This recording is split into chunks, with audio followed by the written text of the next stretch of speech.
No industrial revolution.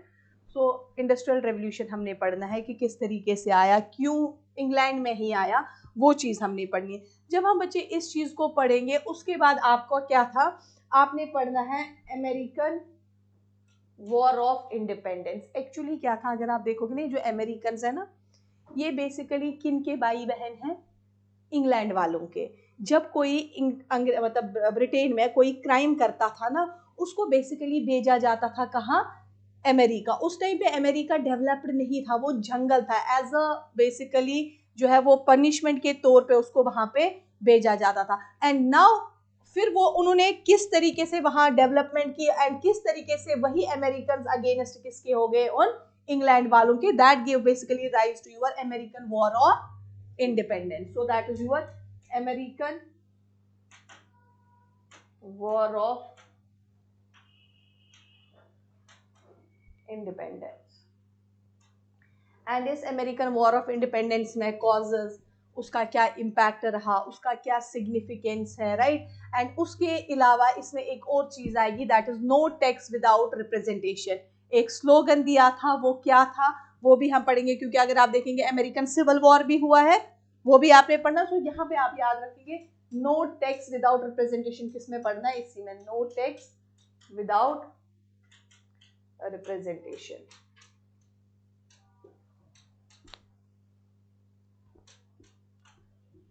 अब अच्छे इसके अलावा क्या, इसके अलावा आपका दैट इज फ्रेंच रेवोल्यूशन, बहुत इंपॉर्टेंट चैप्टर जो आप पढ़ते हो ना, लिबर्टी, इक्वालिटी एंड फ्रेटर्निटी, वो कहाँ से लिया है आपका, फ्रेंच से लिया है ना। कॉन्स्टिट्यूशन में पढ़ा होगा ना यार आपने, दैट इज दागो बोरोइंग्स, तो कहाँ कहाँ से। सो हमने वो पढ़ना है, दैट इज आपका फ्रेंच रेवोल्यूशन। अब अच्छे फ्रेंच रेवोल्यूशन में हमने क्या क्या पढ़ना है, what were the circumstances which gave basically birth to the French Revolution, यानी उनका पहले हमने पढ़ना है एनिशियन सिस्टम कैसा था, ठीक है, तभी तो आपका वो आ गया। देन आपका एनिशियन सिस्टम कैसा था, कॉजेस कैसे थे, देन आपका क्या है रिजल्ट, क्या मतलब इम्पैक्ट क्या जो है उसका फ्रेंच रेवोल्यूशन का क्या रहा है। एंड इसके बाद एक और चीज इसमें पढ़नी है, that is your Napoleon code of law, क्योंकि बेसिकली फ्रेंच रेवोल्यूशन का प्रोडक्ट कौन था, दैट वाज नेपोलियन, ठीक है। सो दैट इज इसी के अंडर पढ़ोगे Napoleon code of law. Then अब नेपोलियन जो है वो एक सिस्टम लाता है which was known as Napoleon continental system. किस तरीके से नेपोलियन का कॉन्टिनेंटल सिस्टम जो था, दैट वाज बेसिकली, वो प्रूव हो गया नेपोलियन के लिए क्या, बहुत डेंजरस, डिजास्टीरियस, एंड वो उसने अपने घुटने इंग्लैंड के सामने टेक ही दिए। नेपोलियन कहाँ का था, हाँ very good. So that is आपका नेपोलियन कॉन्टिनेंटल सिस्टम।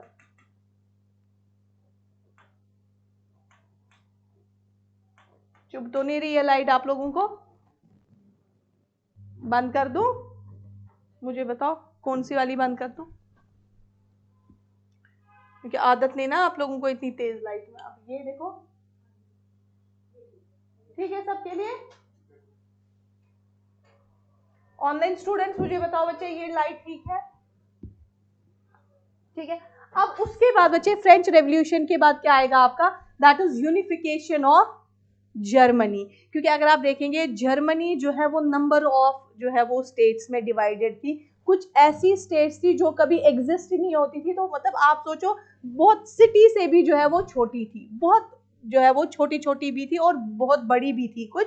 बट फिर किस तरीके से बिफोर ऑटोमन बिस्मार्क यूनिफिकेशन का जो है वो उन्होंने स्टार्ट किया था, बट वो फेल हो गया। एंड किस तरीके से ऑटोमन बिस्मार्क ने जो है वो यूनिफिकेशन ऑफ जर्मनी जो है वो यूनिफिकेशन ऑफ जर्मनी जो है वो कर दिया थ्रू 3 फेजेस, वो भी हमने पढ़ना है। सो that is your unification of. और ये ऐसा नहीं है कि आपको सिर्फ ये मेंस में पूछा जाए, बट आपको इंटरव्यू में भी पूछा जाएगा कि ऑटोमन बिस्मार्क का बताइए किस तरीके से उन्होंने 3 फेजेस में जो है वो यूनिफिकेशन ऑफ जर्मनी की, एंड कौन कौन सी ट्रीटीज उन 3 फेजेस में कर दी, नेम देम, है ना, इस तरीके से पूछा जा सकता है। तो यूनिफिकेशन ऑफ जर्मनी। नाउ इसके अलावा बच्चे नेक्स्ट आ जाएगा आपका unification of Italy. Unification of Italy,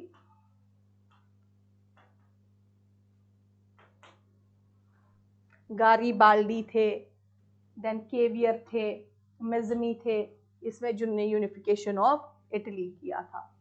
and then उसके अलावा बच्चे हम क्या पढ़ेंगे इसमें, यूनिफिकेशन ऑफ जर्मनी भी हो गया, यूनिफिकेशन ऑफ इटली भी आ गया। अब आ जाएगा आपको मॉडर्नाइजेशन ऑफ जापान या rise of Japan as a world power. हाँ, आप लिख दो modernisation of Japan.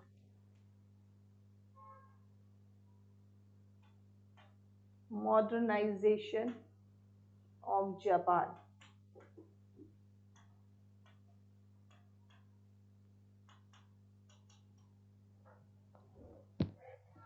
It was यूर Mutsuhito who was the basically वहाँ का रूलर। उसने किस तरीके से मॉडर्नाइजेशन ऑफ जापान कर दिया। एंड जब मॉडर्नाइजेशन ऑफ जापान हो गया, अब जापान एज अ क्या बन जाएगा, एज अ वर्ल्ड पावर। वो भी हमने पढ़ना है, Japan as a world power. इसी में next Japan as a world power. अब जब ये भी वर्ल्ड पावर बना तो अब क्या आएगा आपका, फर्स्ट वर्ल्ड वॉर। ठीक है, इसके बाद जो है वो आ जाएगा आपका वर्ल्ड वॉर फर्स्ट। अब वर्ल्ड वॉर फर्स्ट में हमने क्या पहले पढ़ेंगे, political situations on the eve of the first world war. यानी क्या उस टाइम पे पॉलिटिकल सिचुएशंस थी, किस टाइम पे जब वर्ल्ड वॉर जो है वो स्टार्ट आपका हो गया। राइट, कब से हो गया आपका स्टार्ट वर्ल्ड वॉर, 1914 से लेके 1918 तक। वेरी गुड, 1914 से लेके 1918 तक। एक तो political situations on the eve of the first world war,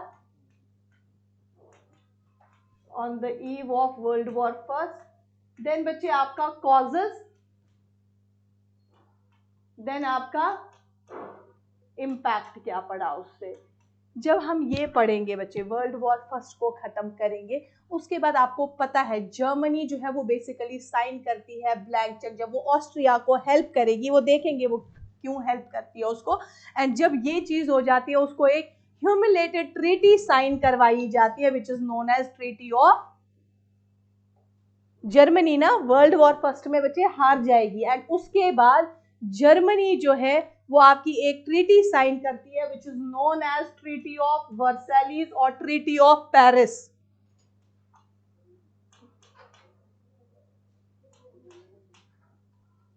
VER, Versailles और ट्रीटी ऑफ पेरिस कहा जाता। 1919 में इसको जर्मनी को एक, हाँ बताओ, या उसको नहीं ना पता, मुझे पता।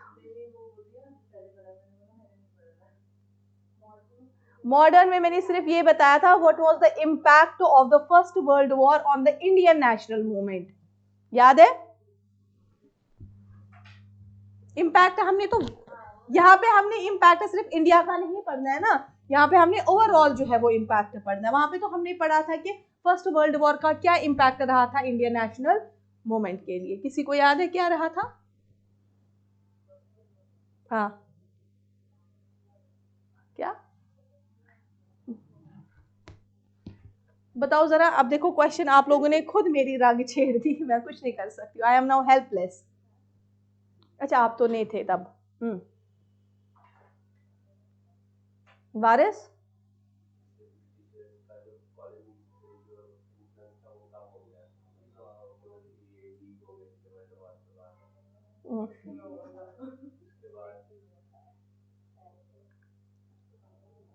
फर्स्ट वर्ल्ड वॉर का impact on the Indian national movement.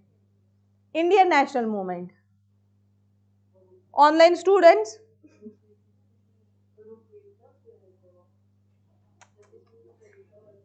पता है देखो यार, ये ऐसे सब्जेक्ट है ना, मतलब मॉडर्न भी और इनफैक्ट वर्ल्ड भी, आपको सिर्फ इसमें वो तो नहीं ना याद रखना है कि हाँ यार फैक्चुअल इंफॉर्मेशन है, ये तो self confidence among the Indians, rise of self confidence among the Indians. Basically उन्होंने शाना बशाना जो है वो क्या कर दिया, आपके जो है वो लड़ा था बेसिकली ब्रिटिशर्स के साथ, and that basically gave them the hope कि उनको भी जो है वो इंडिपेंडेंस मिल जाएगी आपकी आफ्टर वॉर, क्योंकि ब्रिटिश स्टेट्समैन का रिपीटली ये मतलब था कि भाई this is the war of independence, this is the war of democracy. तो बेचारों को इंडियन के होप में हो गया कि हाँ ठीक है यार, हमें इंडिपेंडेंस जो है वो आफ्टर द वॉर मिल जाएगी। एंड फिर मैंने आपको एक और चीज कही थी कि price of daily necessity of goods जो है वो राइज हो गया था, जिसकी वजह से होम रूल लीग मूवमेंट आया। ठीक है, छोड़ दो उसको, वो तो अलग चीज होगी, दैट इज वो वहां पे है। देन 16th बच्चे हमने क्या पढ़ना पड़ेगा, जब वर्ल्ड वॉर फर्स्ट पढ़ेंगे एंड ट्रीटी ऑफ पेरिस पढ़ेंगे, उसके बाद आपने पढ़ना है रशियन रेवोल्यूशन, जिसको बच्चे कहा जाता है बोल्शेविक रेवोल्यूशन 1917 से लेके, दैट इज रशियन रेवोल्यूशन, या जिसको कहा जाता है बोल्शेविक रेवोल्यूशन।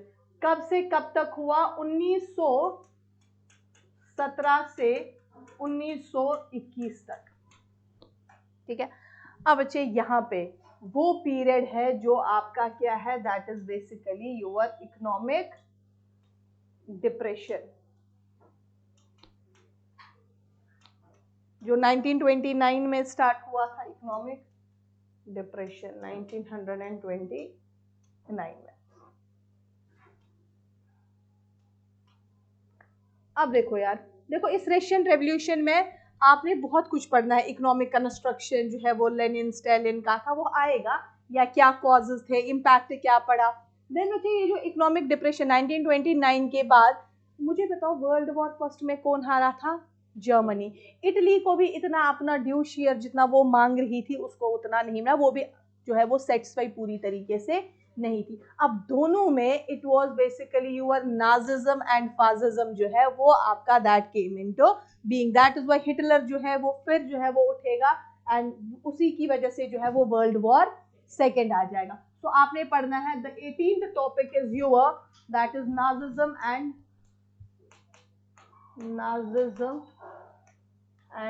फासिज्म। ठीक है, देन उसके बाद बच्चे आपका जब नाजिज्म एंड फासिज्म आपका वो आ जाएगा, देन हम पढ़ेंगे दैट इज वर्ल्ड वॉर, उसमें भी सारा क्या कॉजेज है। अच्छा यहाँ पे बच्चे जब वर्ल्ड वॉर पहला बनेगा ना, उसका एक इम्पैक्ट आएगा आपका लीग ऑफ नेशन बनेगा, एंड यहाँ पे क्या बनेगा आपका लीग ऑफ नेशन जो है वो इतनी स्ट्रॉन्ग ऑर्गेनाइजेशन नहीं है, एंड उसको जो है वो फिर खत्म की जाएगी। देन यहाँ पे क्या बनता है आपका यूएनओ। तो हम पढ़ेंगे लीग ऑफ नेशन में डिफरेंस एंड आपका यूएनओ में डिफरेंस, एंड क्या बच्चे आपकी सिमिलैरिटीज है। कल को वैसे क्वेश्चंस पूछे जाएंगे, डिफरेंस एंड सिमिलैरिटीज क्या है, प्रिंसिपल्स क्या है। देन जो बच्चे ये हमारा आ जाएगा, फिर आपका एक और चैप्टर आता है दैट इज चाइनीज रेवोल्यूशन, वो आप खुद भी पढ़ सकते हैं। ठीक है, चाइनीज रेवोल्यूशन अभी तक आज तक पूछा नहीं, एक सरसरी सी नजर जो है वो मार देना। अब बच्चे the last one is basically आपका जिसको कहते हैं बच्चे कोल्ड वॉर। अब ये कोल्ड वॉर जो है ये किस किस के, this is basically the ideological conflict जो किस किस के बीच में लग जाएगी, यूएसएसआर एंड आपके यूएसए, है ना।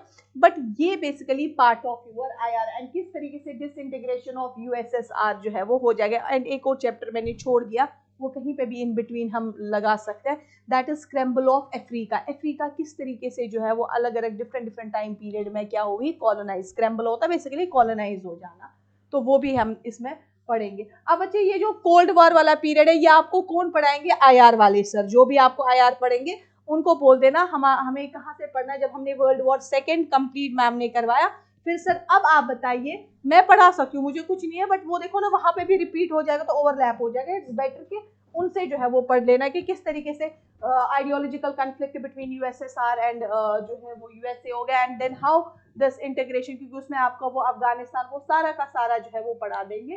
तो देन आपका डिसइंटीग्रेशन ऑफ यूएसएसआर किस तरीके से होता है। It was all about your syllabus orientation of your world history. कोई क्वेश्चन? पक्का? स्टार्ट करें। नो बच्चे, पहला जो आपका चैप्टर आ जाता है that is feudalism and its decline. पहला है ना यही,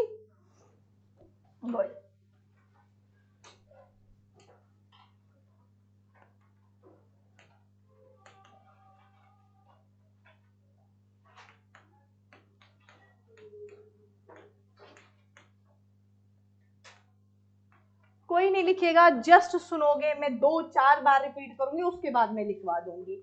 पूरे आपके नोट्स जो है वो मैं लिखवा दूंगी, बट आपका काम क्या है, मैं आपको फिर क्वेश्चंस दिया करूंगी, उसके बाद जो है आपने मेरे ही मटेरियल को स्क्यूज करके और क्या कर देना है, थोड़ा सा सोच समझ के जो है वो फिर लिखना है। रोज लिखवा दूंगी, बट पहले हम वो कर देते हैं। ना बच्चे, अब आ जाता है फ्यूडलिज्म एंड इट्स डिक्लाइन। मैंने आपको कहा मिडीवल जो आपका मिडिल एज इन यूरोप जो है, that was basically considered as what, that was considered as your dark age. Dark age क्यों? That is basically in the form of your feudalism. अब feudalism होता क्या है, सबसे पहले याद रखिएगा, feudalism basically it was the hierarchical system of land use. Hierarchical system किसका बच्चे? आपका ऑफ लैंड यूज, मतलब आपका लैंड जो है वो यूज हो जाता था किस तरीके से? हायरार्कियल सिस्टम में। यानी जो लैंड यूज कर रहे थे उस टाइम पे यूरोप में, उनका क्या होता था? सेगमेंटल डिवीजन होता था। यानी कोई हायर होता था, उसके बाद लोअर, उसके बाद आगे लोअर, उसके बाद आगे lower. So this was basically what? Hierarchical system of land use, जो डोमिनेट करता था यूरोप को किस टाइम पे बच्चे? दिस डोमिनेटेड यूरोप कब? आपका 9th to 14th century. Actually अगर आप देखेंगे जो आपका डार्क एज है वो 5th सेंचुरी से हम बोलते हैं, बट मैं कह रही हूँ फ्यूडलिज्म कब डोमिनेट यूरोप में हुआ? 9th and 14th century. And this was what? This was hierarchical system of land use. यानी लैंड तो आप यूज कर रहे हो, बट कैसे यूज कर रहे हो? हायरार्कियल वे से, यानी सेगमेंटल डिवीजन से। मतलब क्या? यानी अंडर फ्यूडलिज्म एक किंगडम को डिवाइड किया जाता था। Suppose this is the kingdom. अब देखो क्या होता था ये फ्यूडलिज्म।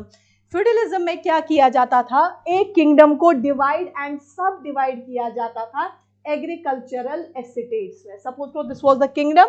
इस किंगडम को डिवाइड किस में कर दिया? Agricultural estate. एग्रीकल्चरल एस्टेट मतलब एक एग्रीकल्चर का पूरा लैंड, वो बेसिकली क्या होता था? विलेज ही होता था ना यार। तो this is basically agricultural estate में। उस एग्रीकल्चरल एस्टेट को याद रखना है बच्चे, क्या कहते थे? That was known as monarchs. Again under feudalism एक किंगडम को डिवाइड किया जाता था, सब डिवाइड किया जाता था एग्रीकल्चरल एस्टेट्स में, जिसको बच्चे क्या कहा जाता था? मोनार्क्स। अब बच्चे ये मोनार्क्स तो लैंड हो गया, राइट, एग्रीकल्चरल एस्टेट हो गया। अब basically the nobles who controls these monarchs, अब क्या होते थे? आपके नोबल्स। नोबल्स किसको बच्चे कंट्रोल करते थे? आपके इन मोनार्क्स को। अब कंट्रोल मोनार्क्स करने को क्या हो गया? Basically they oversaw the agricultural production. वो वहां पे खुद एग्रीकल्चरल प्रोड्यूस नहीं करते थे, बट क्या करते थे? जो लोग एग्रीकल्चरल प्रोडक्शन करते थे उनको क्या रखते थे? एक किस्म से ध्यान रखते थे। आप समझ गए? दैट मीन्स ये मोनार्क किसके हाथ में था? ये एग्रीकल्चरल एस्टेट किसके हाथ में था? नोबल्स के हाथ में। वो क्या बच्चे करते थे? वो वहां पे क्या करते थे? ओवरसॉ करते थे एग्रीकल्चरल प्रोडक्शन, एंड साथ में ही loyal Swarna to the king. यानी लॉयल किसके रहते थे? किंग। इसका मतलब क्या हो गया? अगर वो किंग के लॉयल रहते थे, दैट मीन्स ये जो मोनार है वो प्रोवाइड कौन करता था? किंग किसको देता था? नोबल को। समझ आ गया? यहां तक क्लियर हो गया बच्चे कि basically under feudalism a kingdom was divided and subdivided into agricultural estates, जिनको मोनार्क्स कहा जाता था। Now the nobles who control these monarchs oversaw agricultural production over there, and वो क्या होते थे? Sworn loyal to the king. कहीं ना कहीं इसकी वजह से ना सोशल इनइक्वालिटीज जो है वो यूरोप में स्टार्ट हो गई, क्योंकि कोई आपका ऊपर, देन उसके नीचे, देन उसके नीचे जो है वो होता था, बट कहीं ना कहीं इसने स्टेबलाइज भी कर दी थी यूरोपियन सोसाइटी को। अब मैंने अभी क्या कहा? It was basically hierarchical system, है ना। अब देखेंगे कैसे। सी,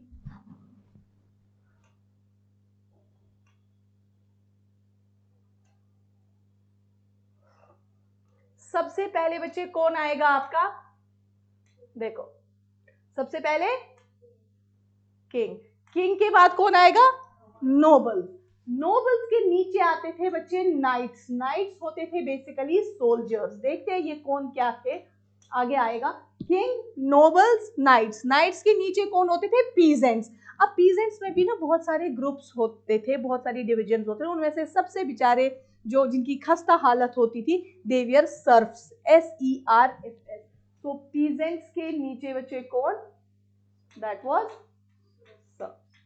अब मुझे बताओ लैंड कौन प्रोवाइड करेगा, किंग क्या करेगा, नोबल्स को लैंड प्रोवाइड, जिसको क्या कहा जाएगा बच्चे, मोनार्स। ठीक है, यही नोबल्स बेसिकली उन मोनार्स पे क्या करेंगे, ओवरसा एग्रीकल्चरल प्रोडक्शन। एंड वो तो करेंगे एग्रीकल्चरल प्रोडक्शन, बट यही नोबल्स किसको दे देंगे, ये बेसिकली वहां पे नाइट्स रखेंगे उन जमीन में, सोल्जर्स भी रखेंगे, एंड आपका यही जमीन बेसिकली फिर किसको मिलेगा, आपके पीजेंट्स को। अब देखो बच्चे, जो पीजेंट्स है वो वर्कड ऑन किस पे करेंगे वर्क, सो सबसे पहले this one, they worked on land, right, they worked on land. इसके अलावा ये क्या करेंगे बच्चे, they provide food and service to the kingdom.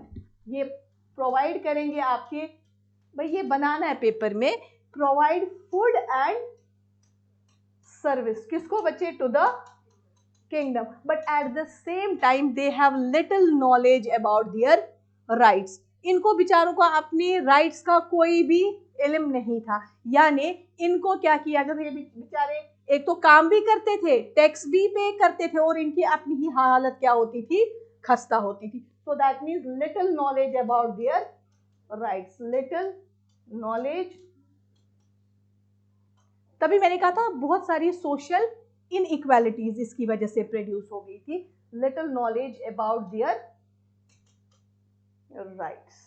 यहां तक क्लियर है, यहां तक क्लियर है। अब बच्चे कौन आ गए आपके, नाइट्स। ये कौन होते थे बच्चे, दे वियर बेसिकली सोल्जर्स। ये क्या करते थे, ये प्रोवाइड करते थे आपकी military services, military services, and आपकी क्या देते थे बच्चे, एंड प्रोटेक्शन। ठीक है, बट ये कौन मेंटेन, इनिशियल स्टेज में किंग के पास नाइट्स नहीं होते थे, किंग के पास सोल्जर्स नहीं होते थे। एक्चुअली ये सोल्जर्स किन के होते थे, नोबल्स। अब नोबल्स के पास जमीन है, तो ये नोबल्स को, ये बेसिकली यही फ्यूडल लॉर्ड्स आपके हुए, यानी फ्यूडल लॉर्ड जिनके पास ये मोनार्स है, यही फ्यूडल लॉर्ड बोलो, नोबल्स बोल दो। तो कहीं ना कहीं ये कौन बच्चे होते थे, they were basically the wealthy person. तो ये आपके वेल्दी वन थे, जो आपको बच्चे क्या करेंगे, ये सपोर्ट करते थे, सपोर्टेड किंग। ये कैसे किंग को सपोर्ट करते थे, विद मनी एंड, पैसे भी देते थे ये, एंड आपके नाइट्स। यानी जब आपके पास मोनार के, सॉरी नोबल के पास ही, फ्यूडल लॉर्ड के पास ही आपका क्या है, जमीन है, उसको सिर्फ ओवरसा करना है एग्रीकल्चरल प्रोडक्शन। बेचारे काम करने वाले क्या है, वो पीजेंट्स है, उनमें से भी सबसे जो खस्ता हालत है वो किन की है, सर्व्स की है। तो दैट मीन्स टैक्सेस ये पे करेंगे, किन को करेंगे, नोबल्स को, किन के द्वारा, नाइट्स के द्वारा, क्योंकि वो सोल्जर्स वहां पे होते थे। तो इसका मतलब ये क्या है, आपके वेल्दी वंस है। दैट मीन्स यही आपके पैसा भी इन्हीं के पास, नाइट्स भी इन्हीं के पास।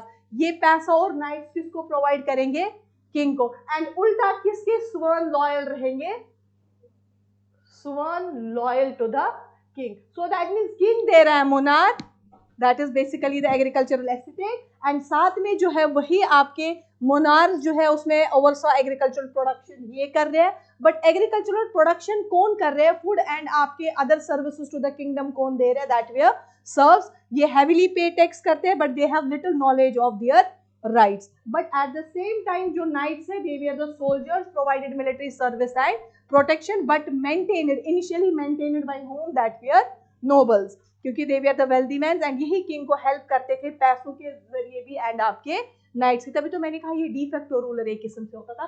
देन इसके अलावा जो है ये क्या रहते थे, sworn loyal to the king. That means absolute authority कौन थी, किंग था, there was basically the king, but कहीं ना कहीं वो भी किस पे डिपेंड हुआ था, इस चीज की वजह से, नोबल्स पे। सो दैट इज वाई बच्चे मैंने ये कहा कि ये सोशल इनइक्वालिटी जो है इसने क्रिएट की थी। ये समझ आ गया, एक क्विक रिवीजन करवा दूं। सबसे पहले बच्चे मैंने कहा feudalism was what, it was the hierarchical system of land use, यानी सेगमेंटल डिवीजन था लैंड यूज का। वो आपने देखा किस तरीके से जो है वो सेगमेंटल डिवीजन था लैंड यूज का, जिसने डोमिनेट आपके यूरोप को किया था 9th to 14th सेंचुरी। देखो अगर आप इस तरीके से याद रखोगे ना एग्जाम में, आपको रट्टा नहीं मारना पड़ेगा, आपको सिर्फ इंपॉर्टेंट पॉइंट्स याद रखने पड़ेंगे एंड उसके बाद आपका काम खत्म। That was very unfortunate. जब मैंने इस बार जो है वो मेंस दिया था, उस टाइम पे मैंने हार्डली, मुझे लगता है आधे दिन में पूरी वर्ल्ड हिस्ट्री खत्म की, बट आया कोई क्वेश्चन नहीं है, वो दूसरी बात है। अब बच्चे क्या किया जाता था अंडर दिस फ्यूडलिज्म, एक किंगडम को डिवाइड एंड सब डिवाइड किया जाता था एग्रीकल्चरल एस्टेट्स में, जिसको क्या कहा जाता था, मोनार्स कहा जाता था। एंड इन मोनार्स पे बेसिकली किसका कंट्रोल होता था, नोबल्स का। ये मोनार्स कौन देता था नोबल्स को, किंग देता था। एंड ये क्या करते थे, वहां पे एग्रीकल्चरल प्रोडक्शन वहां पे देख लेते थे and sworn loyal to the king at the same time. Then उसके बाद बच्चे हमने देखा सेवरल सोशल इनइक्वालिटीज ये जो है वो प्रोवाइड करता था। क्यों, इसलिए it produce the several social inequalities because एक हैविली पे टैक्स कर रहा है, एक आराम से खा रहा है, एक जो है उसको अपने राइट्स का पता ही नहीं, एक प्रिविलेज ले रहा है। तो कहीं ना कहीं फिर भी इसने एट द सेम टाइम इसने जो है वो स्टेबिलिटी जो है वो लाई है।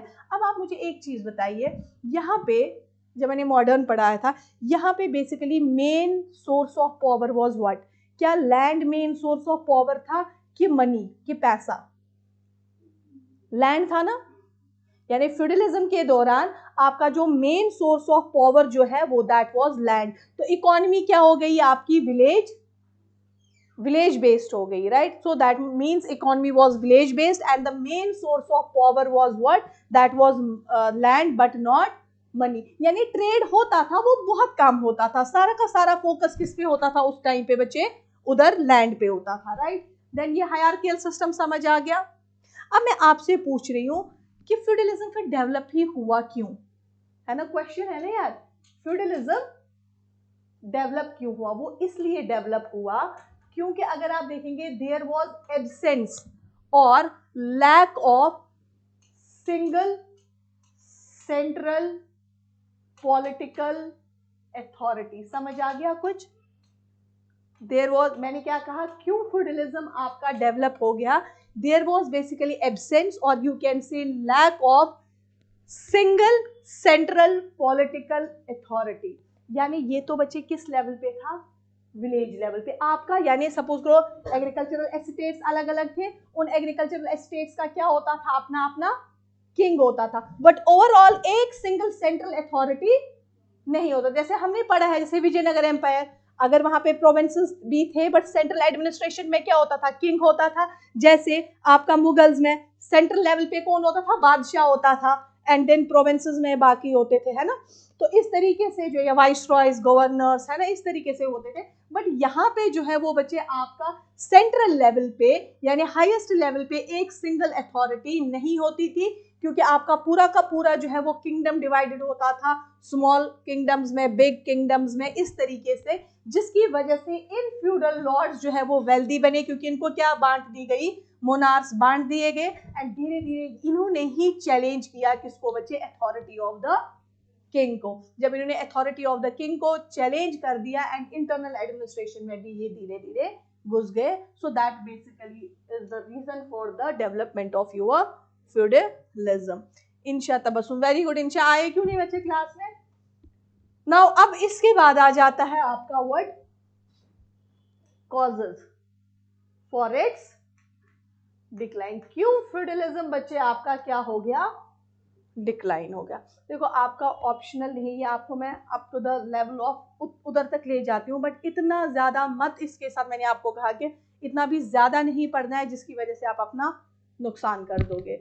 उतना पढ़ लो जितना मैं आपको, अगर सपोज करो कि ऑप्शनल में 100% पढ़ाते हो, मैं आपको लगभग जो है वो कितना पढ़ाती हूँ ऑप्शनल का, 70 to 80%। तो आप खुद हिसाब लो, कल को आपको क्वेश्चन आएगा, आप आराम से उसको अच्छे वर्ड्स में लिख लोगे। Now come to your decline, ठीक है? देखो 14th सेंचुरी में बच्चे आपका डिक्लाइन हो जाता, क्योंकि कहां से कहां तक था, 9th to 14th century. 14th century में इसका डिक्लाइन हो जाता है। नाउ डिक्लाइन का पहला कारण क्या है, दैट इज बेसिकली आपका सबसे पहले सोशल इनइक्वालिटी। जो आपकी उधर सोशल इनइक्वालिटी थी वही कारण बनी किसकी बच्चे, आपका डिक्लाइन ऑफ फ्यूडलिज्म का। कैसे? इन अ कोर्स ऑफ टाइम, जो आपके कौन थे, फ्यूडल लॉर्ड्स, या जिनको हम क्या कहते हैं, नोबल्स, ये वेल्दी बनते गए, ठीक है, इनके तुंदे जो है वो बाहर निकलती गई and ultimately they challenged the authority of the king. जब इन्होंने अथॉरिटी ऑफ द किंग को चैलेंज किया, as a result of which now king जो है इनको सपोर्ट नहीं करेगा। किंग बच्चे किसको सपोर्ट करेगा? किंग जो है वो सपोर्ट करेगा आपके मिडिल क्लास को। किंग सपोर्ट करेगा बच्चे किसको? That is your free man. Free man कौन थे? जो आपके अंडर द फ्यूडल लॉर्ड्स नहीं थे।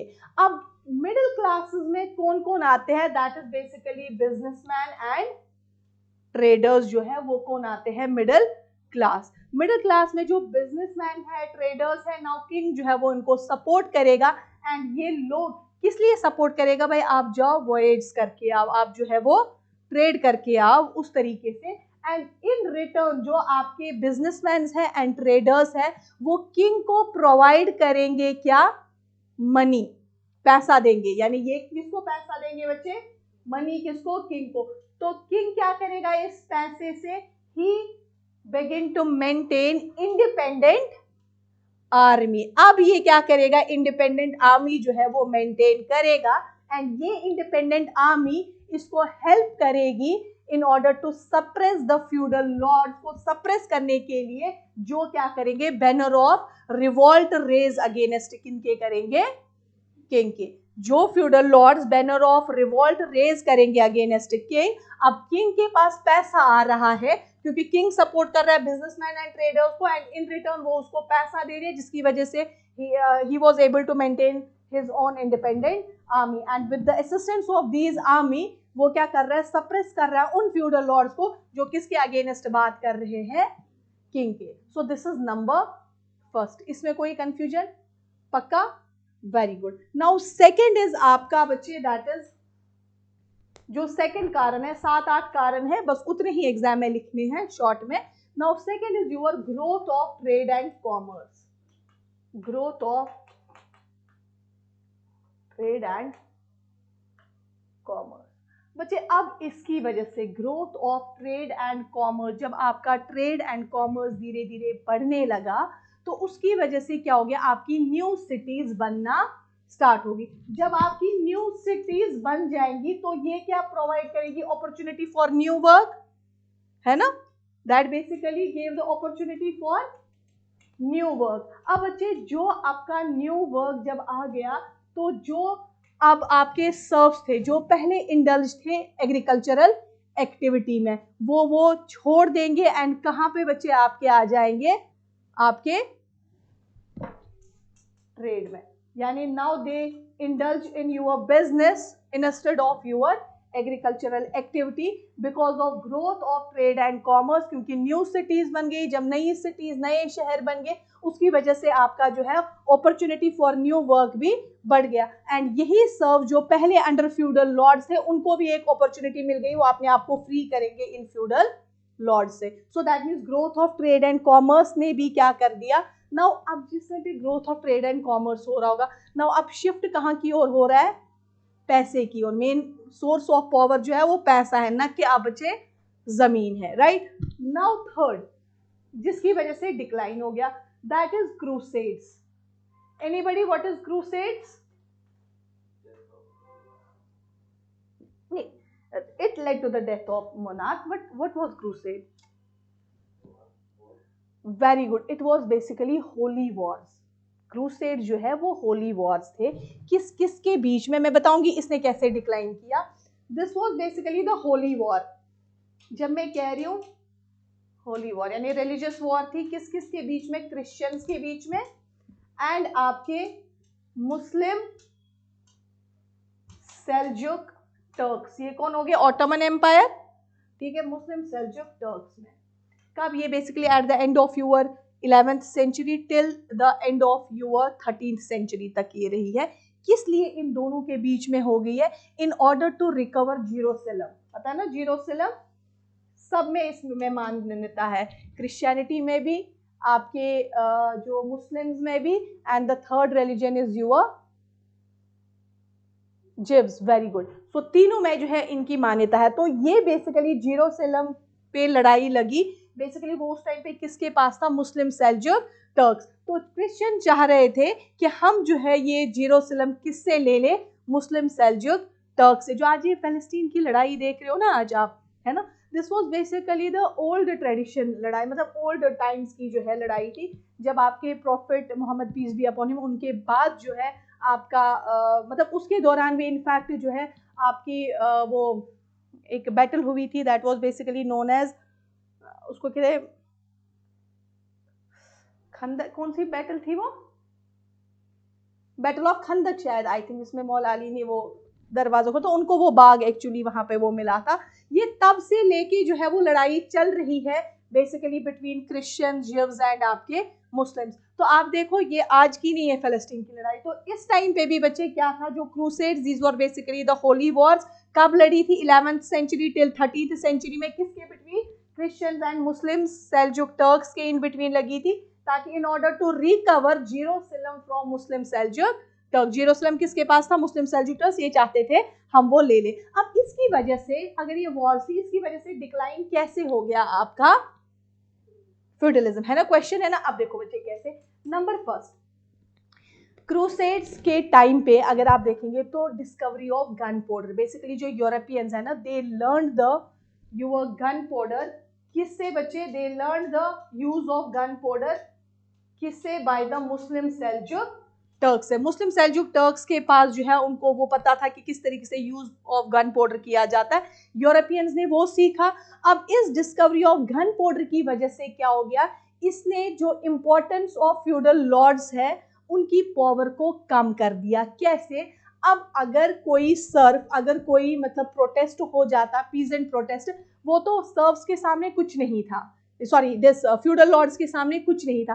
अब जो ही डिस्कवरी ऑफ गन पाउडर हो गया, क्या पता यही सर्व जो है इनके अगेंस्ट क्या करते बच्चे, use gun powder. So that means the discovery of the gun powder जो है, that undermine the importance of your feudal lord value, की इंपॉर्टेंस को कम कर गया, नंबर फर्स्ट। नंबर सेकेंड बच्चे, क्योंकि देखो ना यार, इन चीजों, गन पाउडर, आर्टरी, इनके सामने तो बाकियों की पावर तो कुछ नहीं है, मनी की पावर कुछ नहीं है ना। उसके अलावा बच्चे सेकेंड थिंग इज व्हाट, जिस टाइम पे क्रूसेड्स चल रहे थे उस टाइम पे यूज ऑफ गन पाउडर हुआ।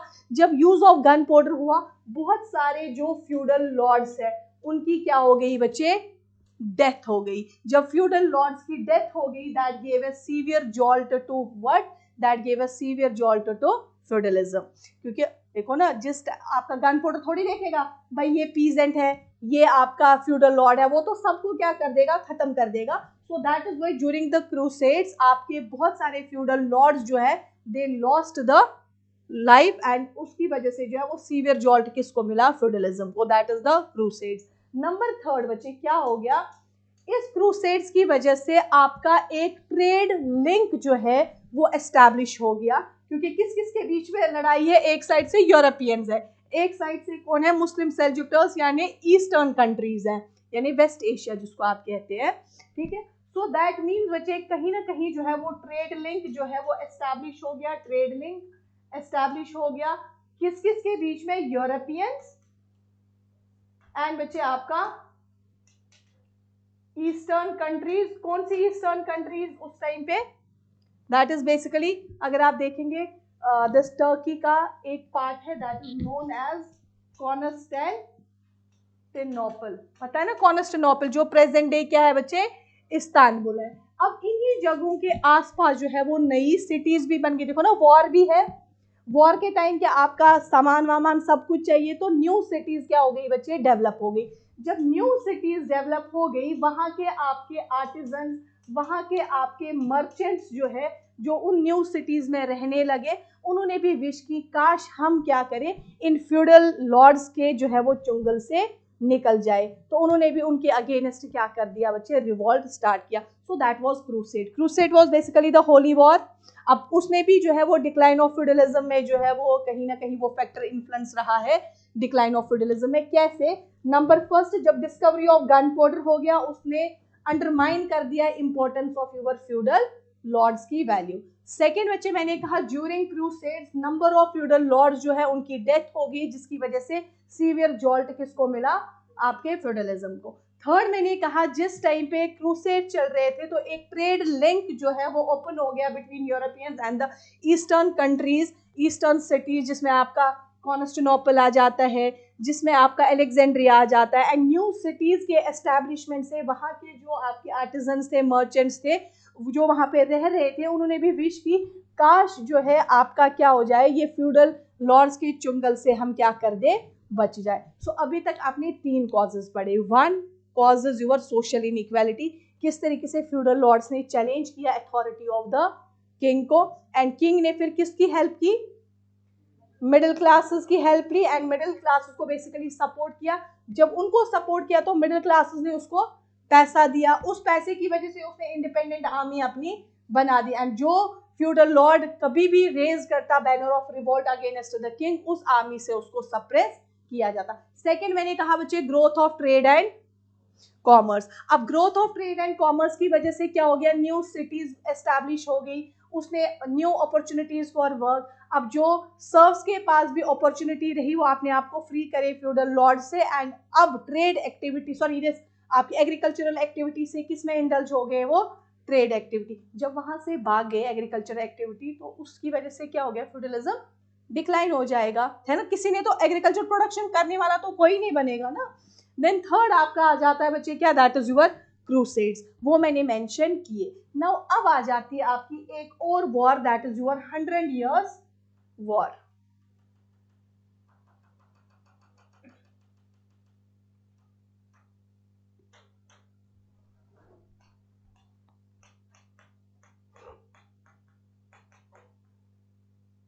हंड्रेड ईयर्स वॉर, देखो बच्चे ये 100 years war basically England and France में लगती है।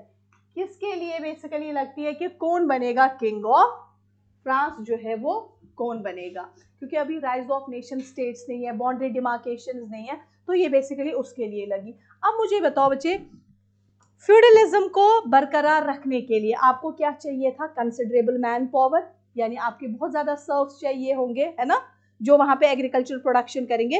सो that means to succeed feudalism it required a considerable man power, but at the same time जब वॉर आपकी 100 years वॉर स्टार्ट हो गई, इंग्लैंड एंड आपकी ब्रोक आउट हो गई, इंग्लैंड एंड फ्रांस में, कब 1337 में जो है ये आपकी लग जाती है। अब जितना भी बच्चे अपने अपने दोनों कंट्रीज ने एक अनप्रेसिडेंटल बिल्ट अप लिया, यानी इन्होंने क्या कर दिया, जो सर्व्स एग्रीकल्चरल एक्टिविटी में काम करते थे उनको उठाया और उनको क्या बोला कि भाई किस में हेल्प कर दो, वॉर में। तो ये बेसिकली एक सीरीज ऑफ इंटरमीडिएट वॉर थी जो लास्ट रही है आपकी तो 1453, ऑलमोस्ट 100 years ही है ये।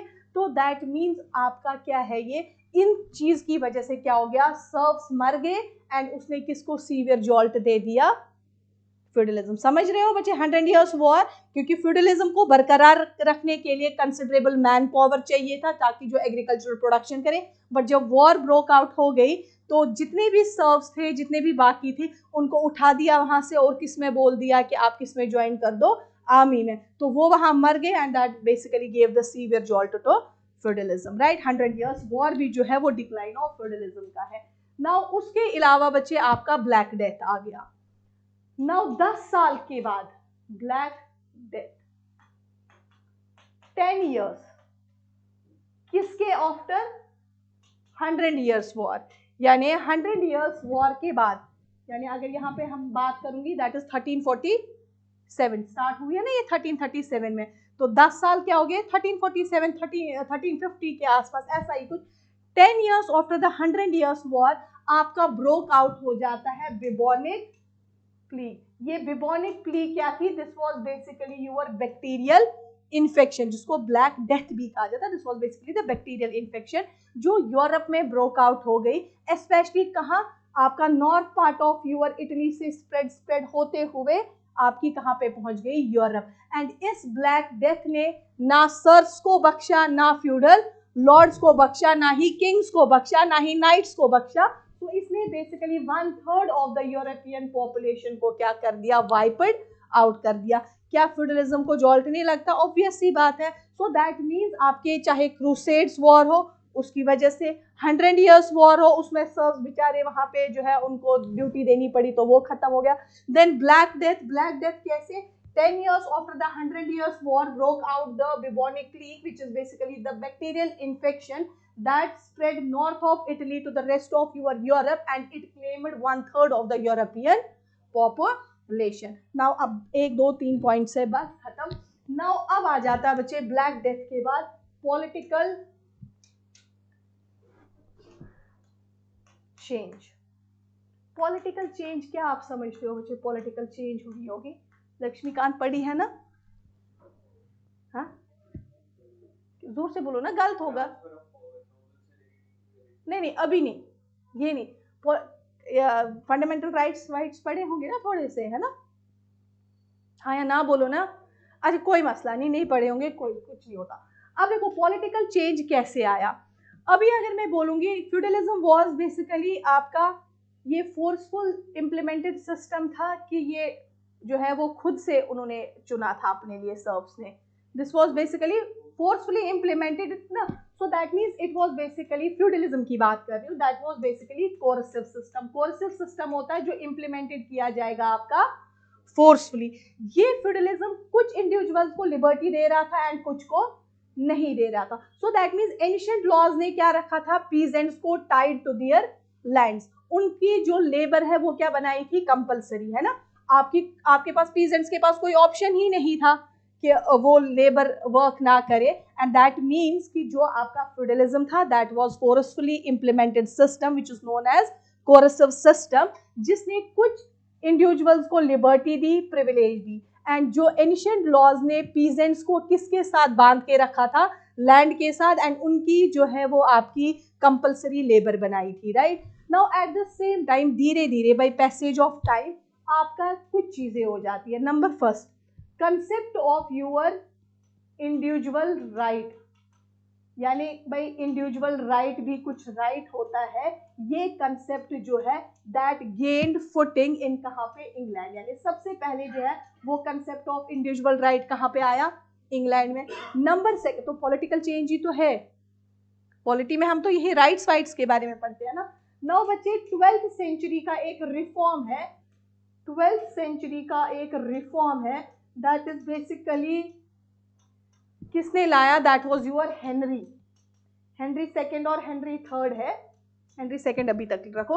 हेनरी सेकेंड के द्वारा आपका 12th सेंचुरी रिफॉर्म आता है जो एक्सपैंड करता है legal right to a person facing trial. यानी सपोज करो मैंने कोई ऑफेंस किया है, अब मुझे क्या लगेगी? ट्रायल्स. अब अगर मेरे पे ट्रायल लगेगी तो मेरे एक्सपैंड हो जाएंगे लीगल राइट्स, यानी मैं लॉयर को हायर कर सकती हूँ. समझ गए? सो दैट मीन्स अब आप देख रहे हो किस तरीके से जो है, पहले तो कुछ नहीं था, पहले आप फांसी पे चढ़ा दो, उसके पास कोई राइट ही नहीं था. अब थोड़ा थोड़ा ये चेंजिंग जो है वो आना स्टार्ट हो गई. So that means the 12th century reform of your Henry second जो है that expanded the legal right of a person who is facing the trial. ठीक है. देन उसके बाद पॉलिटी में आपने बहुत इंपॉर्टेंट चीज पढ़ी होगी that is article 14. What is article 14? Equality before law and equal protection of the law. यही पढ़ा है ना. That is basically known as the Magna Carta. Now it was your 1215 से 1215. आपका एक किंग है जिसका नाम किंग जॉन है. बच्चे इस किंग जॉन को बहुत फोर्स किया गया कि तुम अप्रूव करो एक डॉक्यूमेंट जिसको कहा जाता है मैग्ना कार्टा. Very good. इसको बोला जाता है एक डॉक्यूमेंट जो है वो अप्रूव करो. That is Magna carta, A document of common law, जो सबके लिए क्या हो? Common. This was basically A document of common law. जब सबके लिए बच्चे कॉमन लॉ है तो इसकी वजह से आपका कंसेप्ट क्या आ जाएगा? इक्वालिटी का. अब पीजेंट्स को लगा यार हम सारे तो बराबर है, ये क्या मतलब हम सिर्फ जो है वो लेबर का काम दे, हम जो है वो क्या करें? टैक्सेस पे करें. सो जब ये चीज पॉलिटिकल चेंज धीरे धीरे आने लगा तो उसकी वजह से भी फ्यूडलिज्म क्या होना स्टार्ट हो गया? डिक्लाइन. समझ रहे हो? पहले ancient law kept the peasants tied to their land and made this labor compulsory, but at the same time with the passage of time the concept of the individual right that gained footing especially in England, and it was the 12th century reform of your Henry II that expanded the legal right of a person who is facing the trial. Number third is what, क्या change आ गई बच्चे? It was 1215 King John जो है of England, he was forced to approve Magna Carta, a document of the common law, जिसकी वजह से आपका क्या आ गया? concept of इक्वलिटी, यानी सबके लिए लॉ बराबर होना चाहिए। ये थोड़ी है अगर मैं पे टैक्स कर रही हूँ तो बाकी भी तो करे। आप समझिए, इस तरीके से जो है पॉलिटिकल चेंज की वजह से क्या हो गया? आपका डिक्लाइन फ्यूडलिज्म का हो गया ना। उसके अलावा बच्चे सोशल अनरेस्ट, अब लोग एवियर हो गए। क्या हुआ? ठीक हो? हाँ, आपने ऐसे क्या ना, मुझे लगा हाँ ठीक है वो भाई। नाउ अब बच्चे आता है सॉरी सोशल अनरेस्ट। अब देखो बच्चे, बाय 1350 तक दो चीजें आ चुकी थी। एक आपका 100 इयर्स वॉर, ब्लैक डेथ 10 साल के बाद, यानी 1347 यानी 1350 तक दो चीजें आपकी, दैट इज वन इज आपका बच्चे war and disease. War and disease that is basically the black death.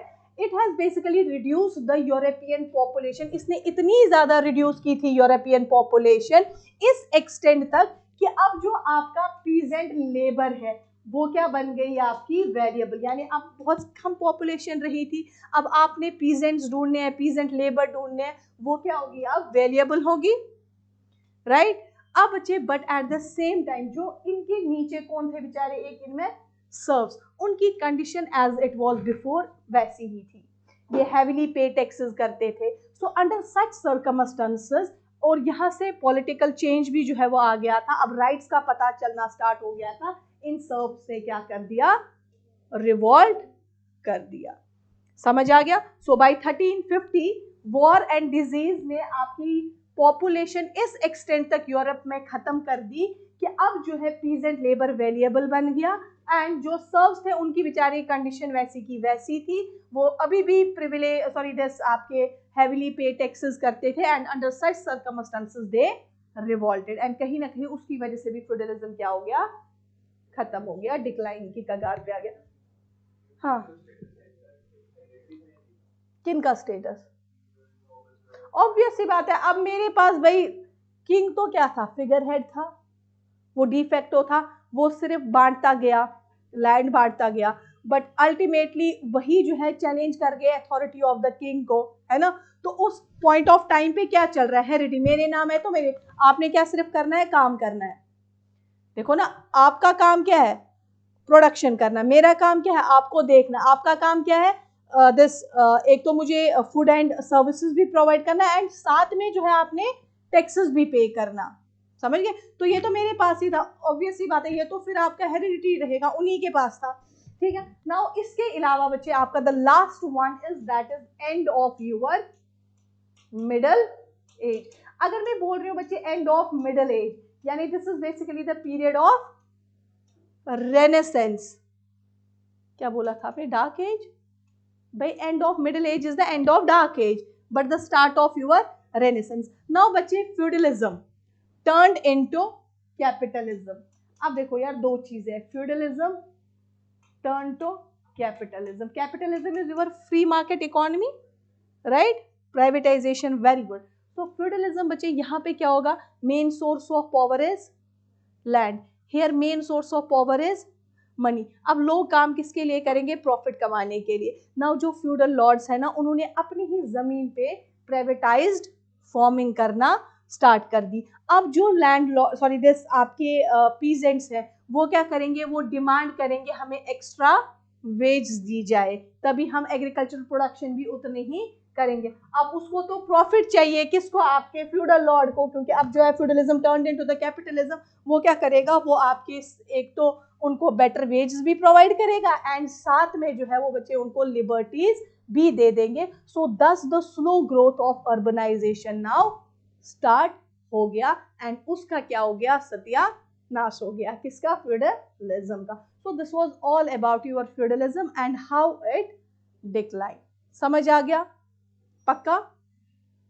किसी को कोई कंफ्यूजन? अब इसको फटाफट लिखते हैं। मुझे बस चेयर वारिस दे दो, जितना भी मैंने पढ़ाया वही सेम एज इट इज लिखवाया जाएगा। आपको बच्चे समझ आएगा? कोई प्रॉब्लम? पक्का?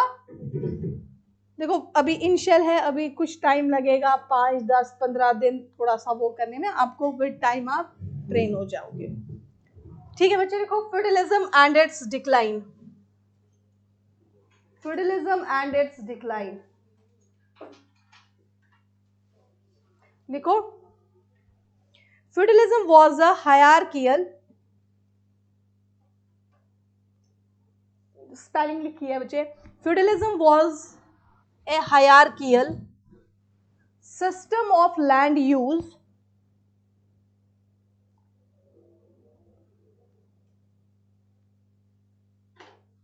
and patronage। पैट्रोनेज किसका था? बेसिकली किंग का। किसको देना? नोबल्स को। Feudalism was a hierarchical system of land use and patronage, patronage होता है जिसमें किंग आपको जो है वो पैट्रोनाइज किसी बंदे को करता है, and patronage that dominated Europe, that dominated Europe. भाई रोज उसको पढ़ के आना, अदरवाइज कोई फायदा नहीं है मेरी क्लास लगाने का। ये एंशिएंट नहीं है, ये मेडिवल नहीं है, ये कौन सा सब्जेक्ट है? क्योंकि यहाँ पे फैक्चुअल इंफॉर्मेशन है, भाई जहांगीर ने वो किया तो अकबर ने ये किया। तो जब आप साथ साथ पढ़ोगे तो चीजों की क्लैरिटी होना स्टार्ट हो जाएगी। Feudalism was a hierarchical system of land use and patronage that dominated Europe from 9th to 14th century, that dominated Europe from 9th to 14th century, full stop. Under feudalism, full stop के बाद हाँ, under feudalism a kingdom was divided and subdivided। Under feudalism a kingdom was divided and subdivided into agricultural estates,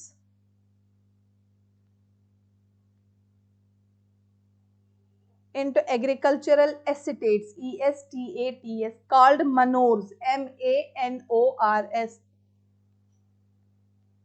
called manors, MANORS, manors, full stop.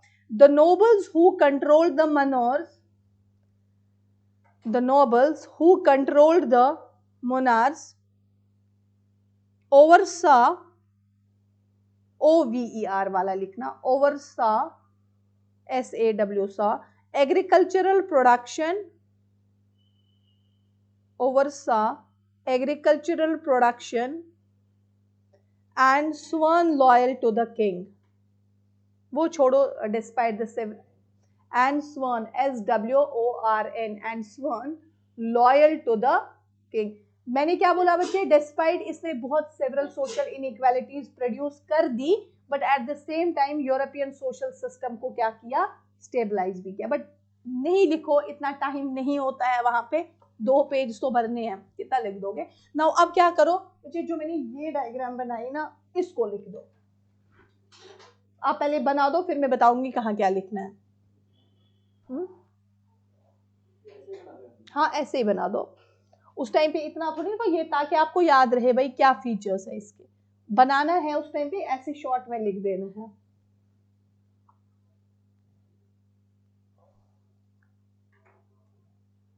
King को लिख देना absolute authority, bracket में absolute authority.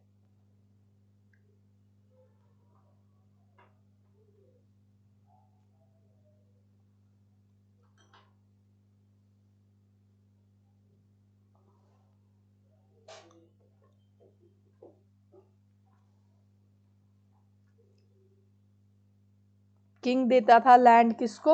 Nobles को। Nobles वहां पे nights को रखते थे उन मोनार्स पे, एंड यही लैंड दिया जाता था एग्रीकल्चर प्रोडक्शन किनके पास?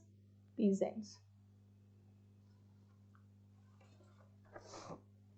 यहाँ पे फ्री होल्डर्स होते थे, पीजेंट्स में ना अलग अलग कैटेगरीज होते थे, सर्व्स, फ्री होल्डर्स, देन आपका विलेन्स। अब लिखो इसमें, कहीं पे भी लिख दो इसको, वर्कड ऑन लैंड, जो सर्व्स होते थे, they worked on land, comma, provide may be अगर फीचर्स में आए ना तो ये चीजें डाल देना। सर्व्स में लिख दो ना, सर्व्स में लिखो वर्कड ऑन लैंड, फिर प्रोवाइड फूड एंड सर्विस, उधर ही लिख दो provide food and service to kingdom, provide food and service to kingdom, but having little knowledge of their rights, but having little knowledge of their rights। ठीक है, उसमें वही आ गया, हैवीली पे टैक्स कर रहे हैं, प्रिविलेज का पता ही नहीं, ठीक है, इम्पोवरिशमेंट यानी कंडीशन खराब। देन बच्चे आप नाइट्स में लिखो soldiers provide military service and protection. Knights कौन थे? Soldiers provide military service and protection.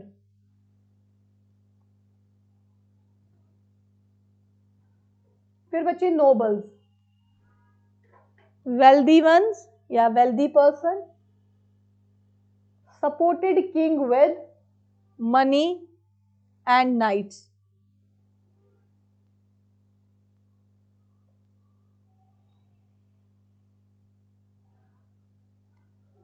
They were wealthy persons supported king with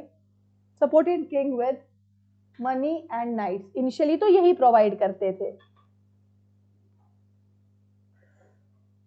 अब लिख दो बच्चे किंग को, सॉरी नोबल्स को, फिर ऊपर sworn loyal to king.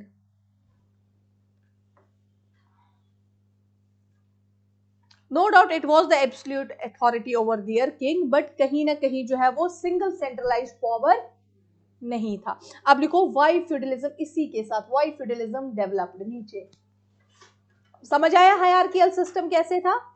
Very good.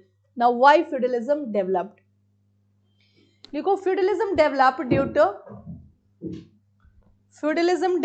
Due to lack of single central political authority.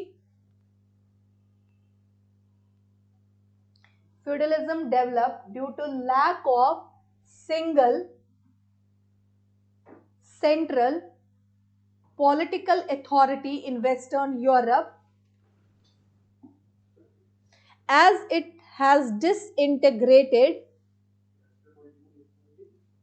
मैं बताती हूँ, single central political authority in Western Europe, as it has disintegrated, यानी एक किंगडम डिसइंटीग्रेट किस में हो गया? As it has disintegrated into many small and big kingdoms, many small and big kingdoms,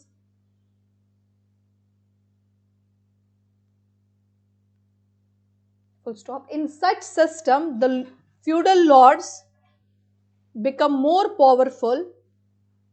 In such system the feudal lords become more powerful than the king, THAN wala, than the king.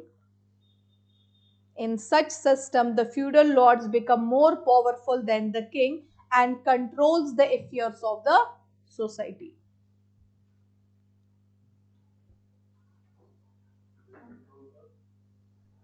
हाँ जी, and control the affairs of the society, and controlled the affairs of the society। समझ आ गया?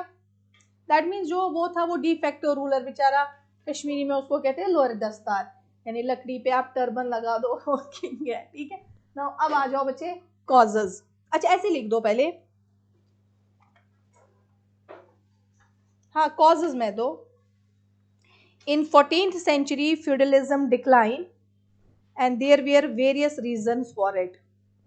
In 14th century feudalism declined and there were various causes for it, and there were various causes for it। अच्छा एक और चीज मैं आपको बताना चाहती हूँ, एक हिस्टोरियन था, फ्रेंच हिस्टोरियन, जिसका नाम आपका हेनरी मार्टिन था।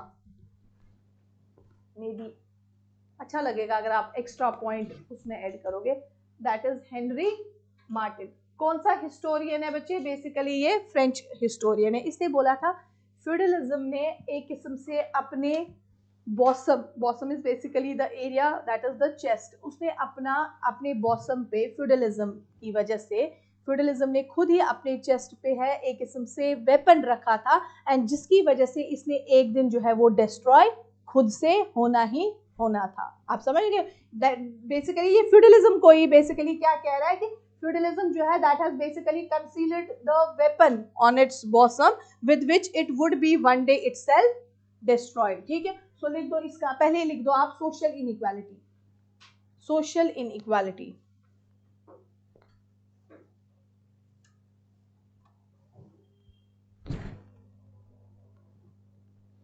सोशल इनइक्वालिटी में देखो, Henry Martin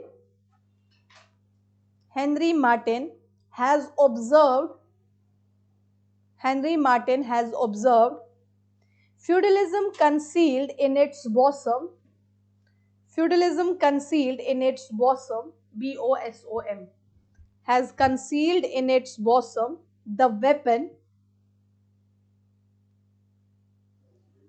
concealed, CONCEALED, concealed in its bosom the weapon with which it would be itself,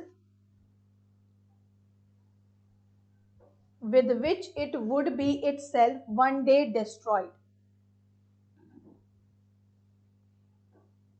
यानी इसने अपने जो है वो डिक्लाइन के सीड्स जो है वो ऑलरेडी सो कर चुका था। ठीक है, अब लिखो, हाँ, Henry Martin has observed feudalism concealed in its bosom the weapon with which it would be itself one day destroyed.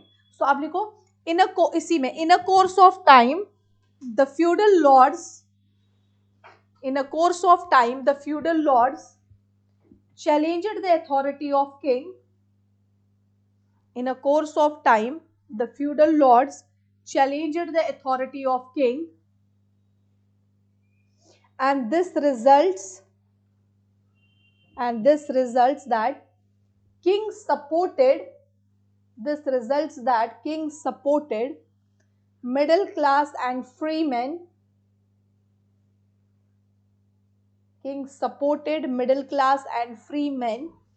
who were not under the control of lords. King supported middle class and free men who were not under the control of lords. Full stop. Middlemen consists of traders and businessmen, provided the king with money. Middlemen consists of traders and businessmen, provided the king with money, through which king began to maintain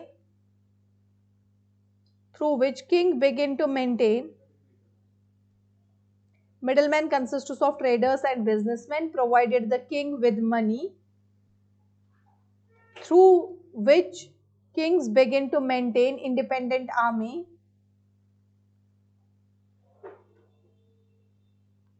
and with the help of these armies,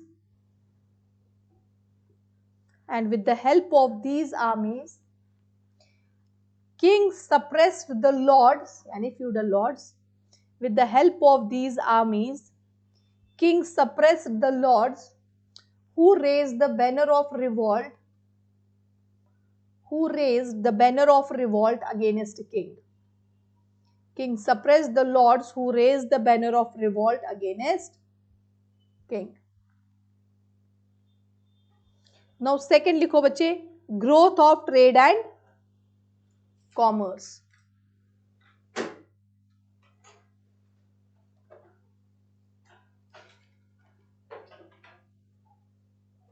लिखो, with the growth of trade and commerce, इसी में लिखो ना, with the growth of trade and commerce, a number of new cities and towns grew. Which provided which provided new opportunities for work. अब नए cities towns की वजह से क्या हो गया, which provided new opportunities for work. Full stop. The serfs got an opportunity. The serfs got an opportunity to free themselves from the feudal lords. The serfs got an opportunity to free themselves from the feudal lords. That means now the serfs indulged in trade activity rather than agricultural activity, right? अब लिखो बच्चे third crusades.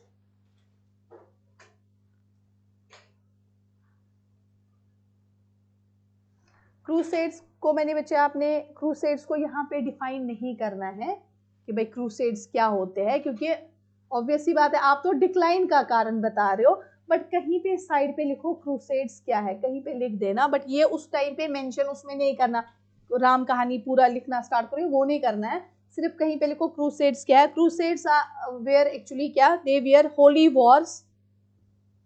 Holi Wars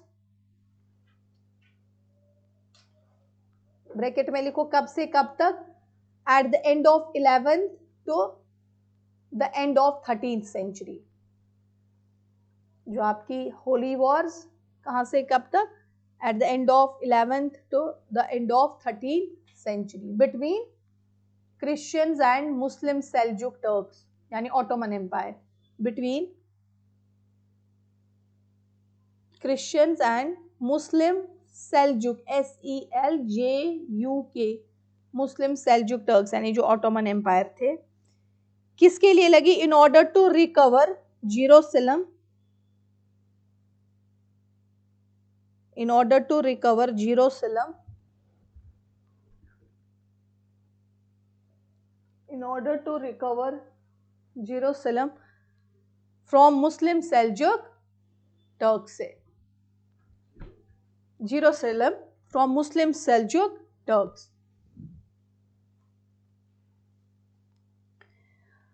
अब लिख दो बच्चे इसके लिए, किसके लिए, क्रूसेड्स किस तरीके से लिखो. These holy wars, यहां से आपने स्टार्ट करें. जस्ट मैंने ये आपको बताया ये क्या है, मैंने इसलिए लिखवाया, ये आपसे कभी नहीं पूछा जाएगा भाई इस पे नोट लिखो, इतना वो नहीं. हाँ अगर आएगा भी तो फिर इसी में से जो है वो फिर वो लिखोगे, वो तो बहुत वो केस हो गया. अब लिखो the holy wars also greatly contribute to the decline of feudalism. The holy wars also greatly contributed to the decline of feudalism.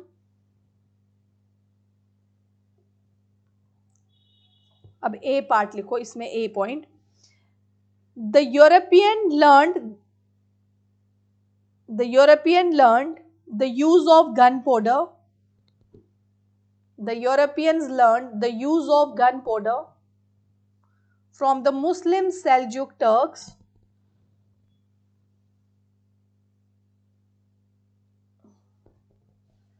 The Europeans यानी इन क्रूसेड्स की वजह से the Europeans learned the use of gunpowder from the Muslim Seljuk Turks, and the discovery of the gunpowder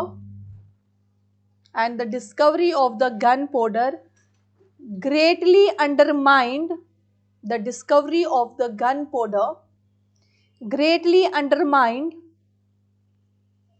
importance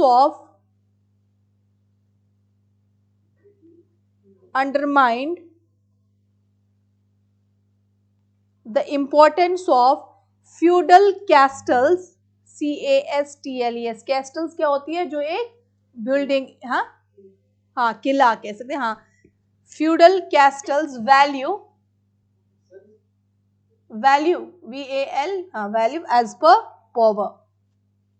यानी जो इन feudal lords ने अपने बड़ी बड़ी इमारतें, क्योंकि वो भी क्या हो गई इस गन पाउडर से खत्म हो गई, एंड कहीं ना कहीं इनकी इंपॉर्टेंस भी धीरे धीरे क्या हो गई इन क्रूसेड्स की वजह से, because of that gun powder क्या हो गई, खत्म हो गई. यानी जो इन्होंने फ्यूडल कैस्टल्स की वैल्यू जो है वो क्या हो गई, खत्म हो गई, क्योंकि वो इमारतें भी गन पाउडर की वजह से क्या हो गई, तहस नहस हो गई. अब देखो next, during the crusades, B part, इसी में ए लिखा ना, B part. During the crusades ये पता है ये क्यों मैं आपको एक्स्ट्रा लिखवा रही हूँ, क्योंकि मैं 1-2 दिन के बाद में क्वेश्चन दे दूंगी, आपने वो इन्हीं से निकालना है, आपको पता चल जाएगा क्या फायदा था इसका। During the crusades the large number of feudal Lord's, the large number of feudal lords lost their life,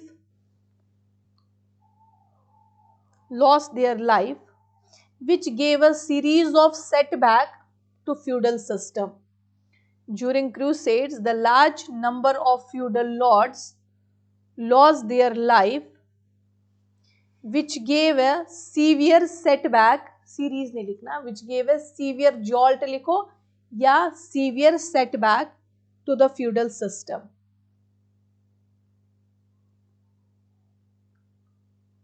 crusades की वजह से क्या हो गया बच्चे, आपके trade between European and the cities of Constantinople and Alexandria बढ़ गया। जब न्यू सिटीज बनी, वहां के मर्चेंट्स, वहां के आर्टिजन्स, उन्होंने भी विश किया काश हम क्या कर जाए, फ्यूडल लॉर्ड से अलग हो जाए। लिखो, it opened up, third C point, it opened up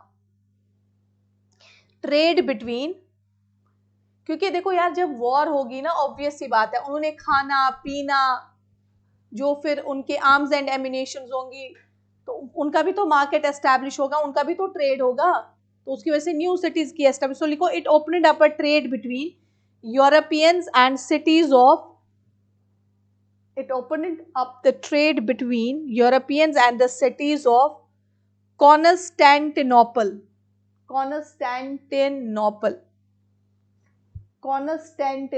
bracket में लिखना, आज प्रेजेंट डे इस्तांबुल, कल मैं डायग्राम बना दूंगी क्योंकि वो जरूरी है आपको समझाना कि कॉन्स्टेंटिनोपल किस तरीके से वो आएगा कल। Constantinople and Alexandria, Istanbul, present day वो इस्तांबुल, BUL है, ISTANBUL, ठीक है, and Alexandria, full stop. Due to this, जब ट्रेड खुल गया इनके बीच में, Europeans and Constantinople and Alexandria के between, due to this new cities were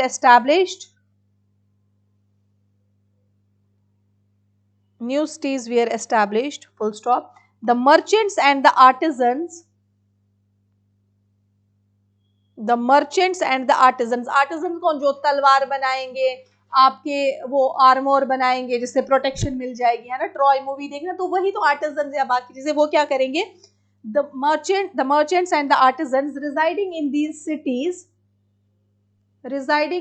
cities wished, WISHED, wished to free themselves, merchants and the artisans residing in these cities wished to free themselves from the control of feudal lords, from the control of your feudal lords.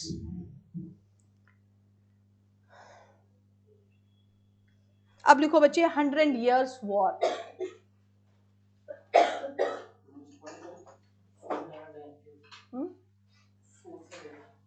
बहन को जो वैसे भी मैं छोड़ रही हूँ, बस 1-2 पॉइंट क्योंकि मेरी भी क्लास वहां पे है। हाँ जी, कल उतारना बाकी, ठीक है। हाँ, 100 years war। देखो बच्चे, to succeed feudalism, next point, नहीं अब ये नेक्स्ट पॉइंट है, ये डी पॉइंट नहीं है, कॉजेज में है। हाँ, कितना पॉइंट है, 4th है, ठीक है। 100 years war, क्या हो गया भाई, ये है ना 100 years war। लिखो, to succeed feudalism, comma required considerable man power, क्या चाहिए था, एक पूरा का अच्छा खासा मैन पावर चाहिए था। तो सक्सीड फ्यूडलिज्म यानी फ्यूडलिज्म को बरकरार रखने के लिए, comma required, REQUIRED, required considerable man power, but when war broke out to succeed feudalism, comma required considerable manpower, यानी इसको चाहिए था एक अच्छा खासा मैन पावर जो एग्रीकल्चर प्रोडक्शन करते। But when war broke out between Europe and England, Europe and England in 1337, but when war broke out between England and France in 1337, both nations undertook 1300 क्या बोलेंगे इसको 36 और क्या बोलेंगे 37, ठीक है 1337, both nations undertook an unprecedented यानी जो उन्होंने आज तक कभी नहीं लिया था, unprecedented UNPRECEDENTED unprecedented build up, यानी दोनों ने अपनी अपनी फौज में इन सर्व्स को क्या कर दिया, इंक्लूड किया. नॉट ओनली सर्व, जो बाकी पीजेंट्स भी थे. दिस ऐसे लिखो कामा करके, a series of intermittent conflict build up, a series of intermittent conflict, intermittent यानी बीच में रुक रही थी, बीच में हो रही थी, intermittent, INTERMITTENT, intermittent conflict that lasted till 1453, that lasted for 1453. अब लिखो बच्चे ब्लैक डेथ.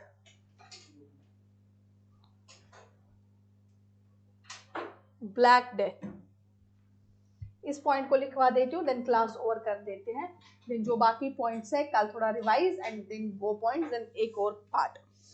अब लिखो बच्चे ब्लैक डेथ. लिखो 10 years after 100 years war, 10 years after 100 years war, 10 years after 100 years war, began the bubonic plague, ये है bubonic, BUBONIC.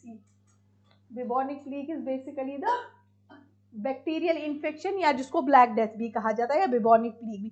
10 years after the 100 years war, began the bubonic plague, broke out in Europe and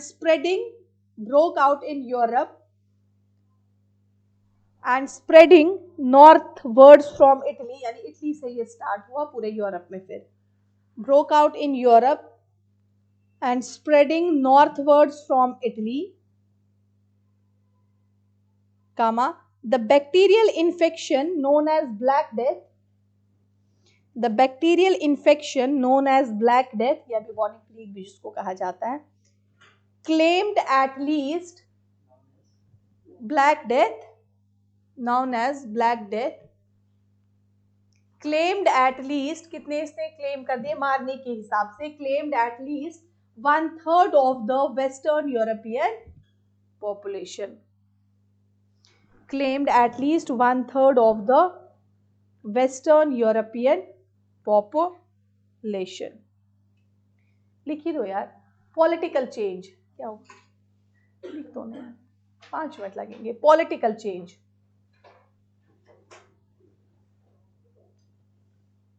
लिखो feudalism was a coercive system, यानी bracket में लिखना, which is basically implemented forcefully, है ना. कल को मे भी याद नहीं आए यार क्या सिस्टम था, आप सिंपली लिख सकते हो वो भी. Feudalism was a coercive system that granted few individuals liberties. It was a coercive system that granted few individuals liberty. को liberty. Full stop. Ancient laws kept the peasants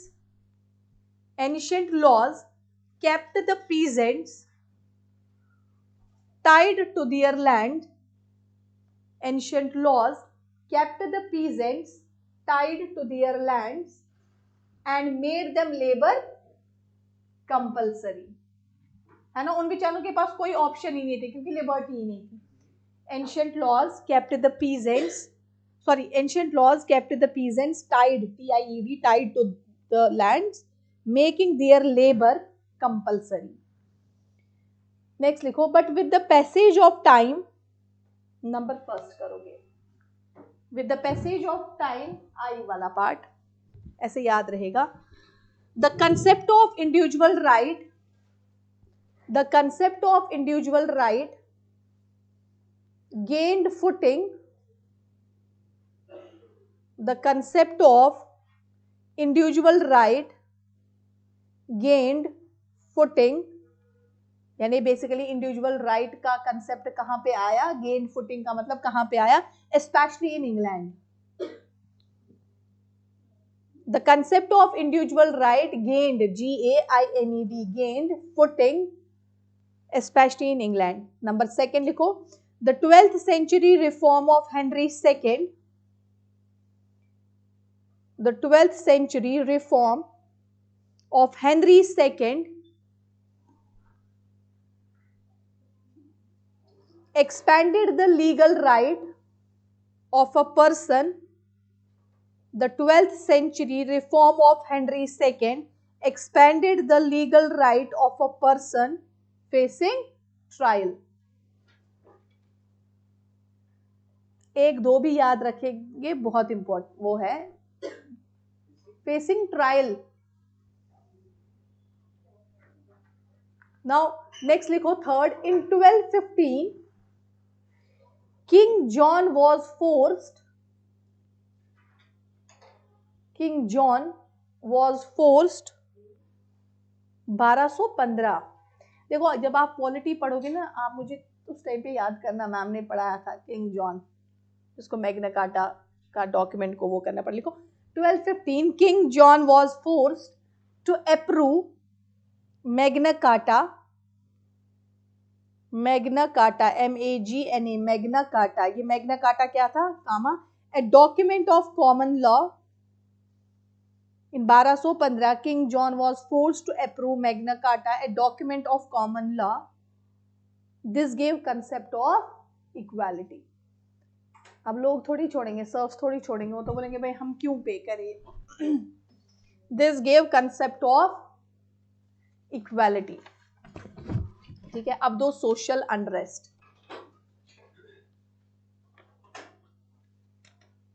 By 1350,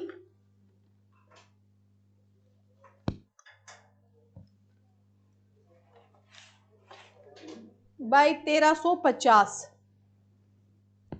social unrest में, क्योंकि आपका war भी और disease भी. War and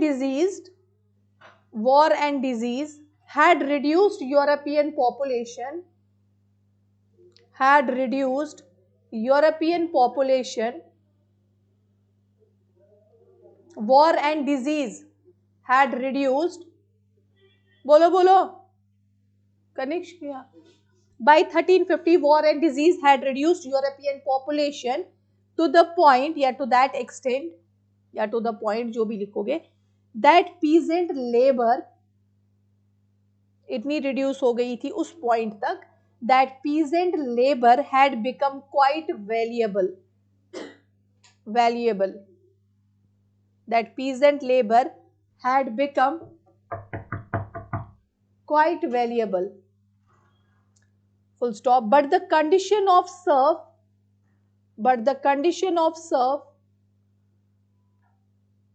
still remained as it was before.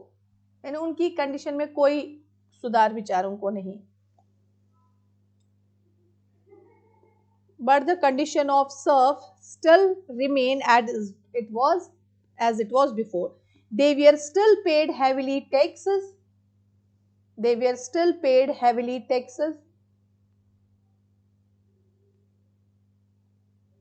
Unable to survive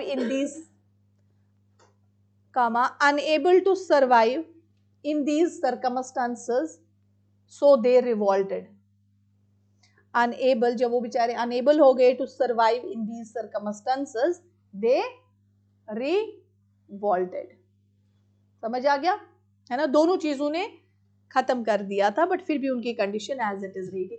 now the last one is your and of middle age, यानी dark age खत्म, renaissance start. Feudalism turned it into your capitalism, है ना. अब profit के लिए काम होगा, तो अब जो है वो अच्छे खासे पैसे वेज दिए जाएंगे किनको, पीजेंट्स को. And slow growth of urbanization started. देखो end of middle age bracket में रेनेसेंस का पीरियड आ गया. यानी डार्क एज खत्म, एंड ऑफ मिडल एज यानी बिगिनिंग ऑफ योर रेनेसेंस। देखो, concept of feudalism turned into capitalism, concept of feudalism turned into capitalism. Landowners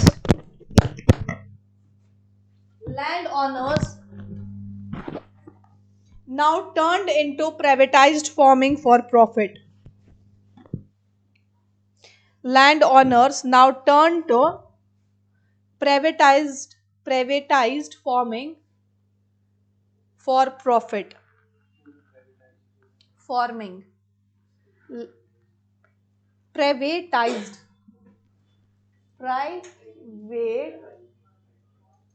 यही है ना यार, मुझे भी बुला दी। Privatized farming for profit. अब लिखो, labour begin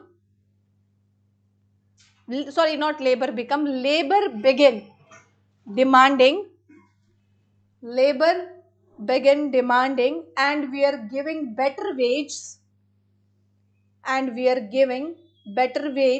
additional liberties. Thus the slow growth of urbanization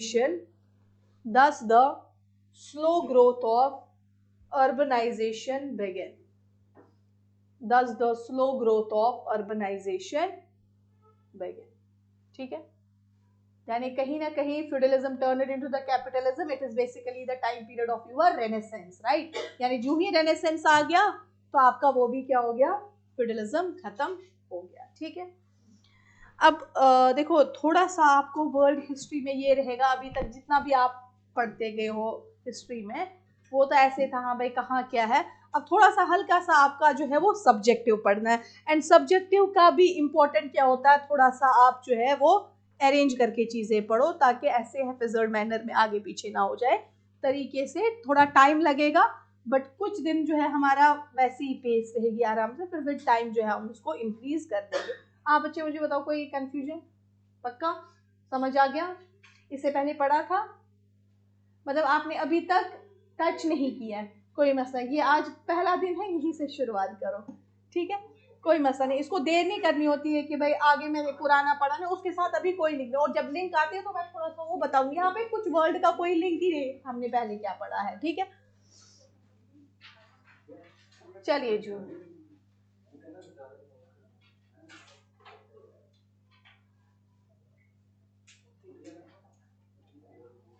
बारिश कोई कंफ्यूजन?